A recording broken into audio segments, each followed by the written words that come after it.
Good morning and welcome to your Farm and Home Show. I'm Kristi Scheib, and this morning we're visiting with Dr. Jennifer Hunter. She's an Extension Professor and Assistant Director of the Family and Consumer Sciences Extension Program for the University of Kentucky. Good morning, Dr. Hunter. Good morning, Kristi. Thank you for having me. It's great to have you here, Dr. Hunter.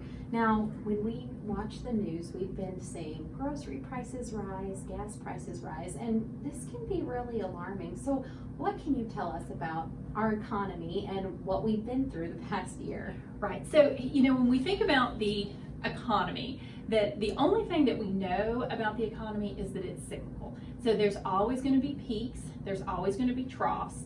And what we don't know, though, is how far apart those peaks and troughs are going to be.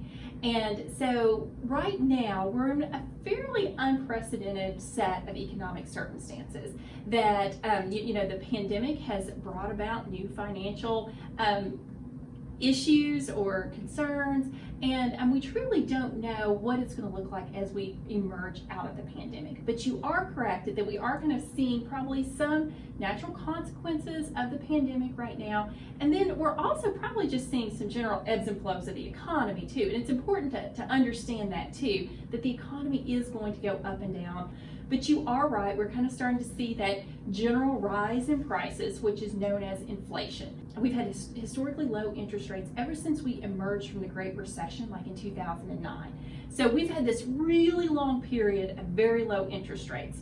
So any type of little bump in inflation and interest rates feels significant. But if we went back to like the early 90s or mid 90s, that's probably about kind of where we're at right now. So when we're looking at inflation rates. So still relatively low in the grand scheme of things, but more than what we've experienced recently.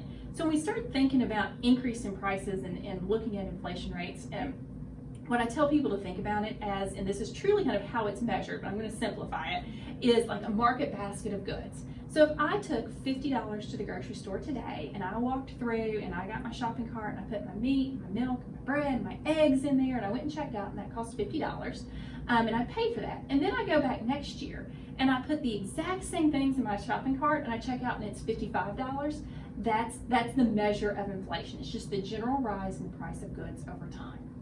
Now, this can feel overwhelming when we're in the midst of it, but hearing you talk today is reassuring, and hopefully reassuring to people watching. What can we do when we're experiencing this inflation in our households and daily lives? So it's really just about planning. It's about being aware. So we'll start to recognize it. We'll start to feel it because you don't have as much money left at the end of the month.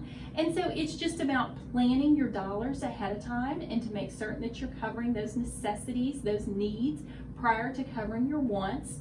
It's still monitoring to make certain that you're saving, because that's one thing that we don't want to do, is to reduce our amount of savings to kind of cover the general rise in prices over time.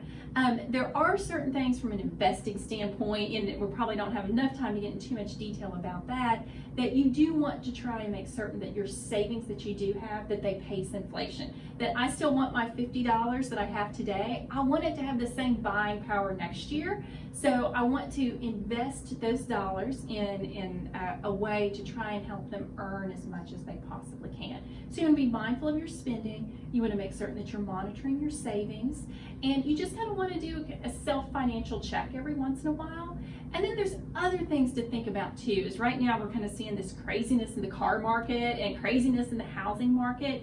Is, before jumping into those markets right now, especially the vehicle market, because used cars are in really short supply, new cars are in really short supply, and that's probably a short-term crunch. That we know that there's factors out there that is causing vehicles to be in short supply right now. If you can just kind of wait a little bit and see if we don't have some self-correction, that might help. And we have such wonderful resources through our local cooperative extension office if anyone is interested in financial education. Definitely. There's a series of publications. We have a wonderful website, Moneywi, great newsletter that comes out on a monthly basis through our local county extension offices that also focuses on current financial events. All right, Dr. Hunter, thank you so much for being with us today. If you're watching and would like more information, be sure to contact your local extension office. Thanks for watching, and we'll see you next time.